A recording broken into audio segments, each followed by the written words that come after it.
गोथार जुलिनि लोगोफोर आङो दा दंफैयो हाबायाव अब्ला नायलांदो भिडिअफोर जानाया नायसै नै गोदलायनायनि जायो होनबाय दा ओमफ्राय नांले होनखालायसै आरोखि ओमफ्राय रानग्राया रानला ओरैबायदि जामाखाल' जाखायो नै आयो मानिनाङालै आदा नोंखौ जानायाव आइलेण्डआव डेन्जार होनबाय दा एसे आइलेण्डनि गेजेरावहाय बिसोरो टप मैदा जानायफ्राव नायसै थोरसि बुंखावलायनाय जायो नै ओंखामखौ खम जालायखायो आरोखि नै प्लेट मोनब्रैसो जोबनानै आरो गोदान बुंखाबाय मोनब्रै जामाखाल' जायो दे जाखानांगौ आंबो होखायो जानाया बांसिन जाबावगोन दिस्लारा नायनो नै आदा खामे सना इउटुबारखौ लोगो मोनदों आंनो दिनै हाबायाव ओमफ्राय गामियाव फैना माबायदि मोनदों?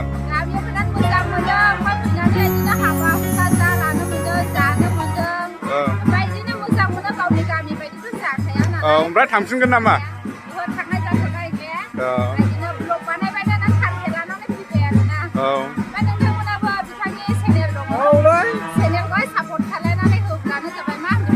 समाथारि ब्लग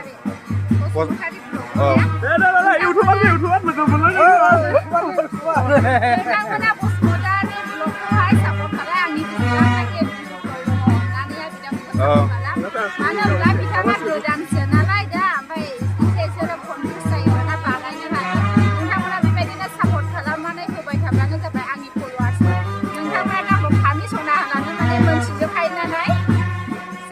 थेंक इउ दे आच्छा राजु मोदै बिबाजै मोनना माबायदि मोनदों? एकदम गोसोखौ खुसि मोनदों दिनैहाय गोथार जुलि दा बयहाबो हाबा जानाय सम जायो बेरायनाय सम जायो दिनै हाबा जाना थांबाय गोजोननाय मोनदों आरो आसा खालामो नोंथांमोना बयबो बिदानि सायाव आशीर्बाद होगोन बेखौनो आसा खालामो।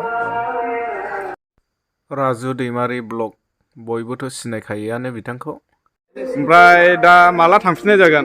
थांनाया नैबे मासनि लास्ट मान गैयाबाबो 25 तारिखसोआव जों थांफिननाय जागोन आरो थेंक इउ सै राजुनि मेसेज नै औहाय ओमफ्राय माला थांफिननाय जागोन? बिजावजालि मोना माबायदि मोनदों?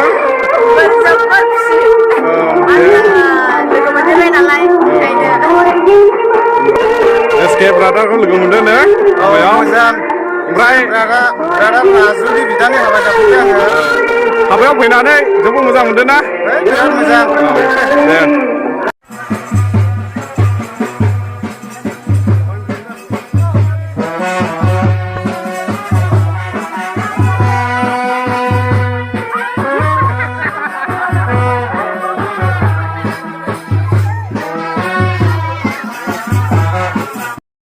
गोथार जुलिनि हाबानि मावग्राफोरखौ आं देखायनोसै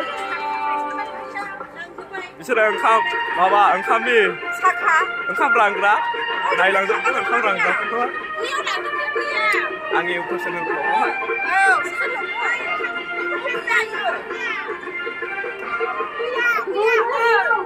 ओंखाम रानग्राफ्रा दख'ना गानजोबखादों